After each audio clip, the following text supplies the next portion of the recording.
Please subscribe. The story of Virgin Esther. Good afternoon, actually, guys. Good afternoon. Blessed be the Lord, the God of heavens, guys. As always, guys. So today I'm on this topic, this subject quickly, right? This subject of women having to respect their husbands, of women having to respect their husbands. I'm on this subject. I'm touching on it quickly today again. So here is it, guys. It is written thereof in the Bible, right?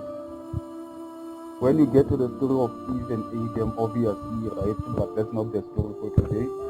When you get to the story of Eve and Adam, it is written when God tells Eve that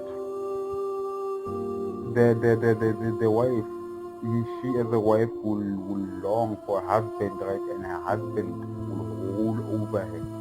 Listen, it started then. But quickly, I want us to focus it right now on the story of Esther and understanding what is a king and who appoints a king. First and foremost, who appoints a king is God himself, right? And when God appoints a king, he gives him full authority. He gives him full right. You understand?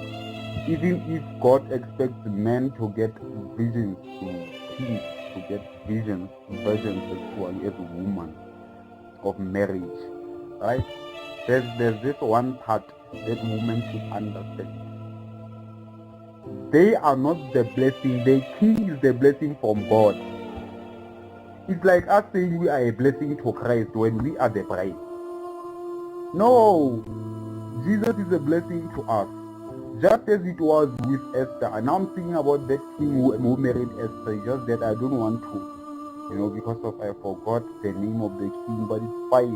It's not Jesus. It's fine. But he was a king appointed by God under God's authority, right? Then there was this day before Esther came, the king asked the queen, her first queen, to come, and she refused. This is when the scrolls were opened and the king was reminded that the queen had no right to say no to the king appointed by God. So this is what happened. They changed the queen because of a disobedience. She had to leave the palace. She had to leave, go home.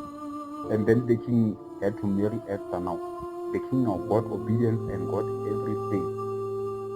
Even that queen before, she was a virgin when the king met her.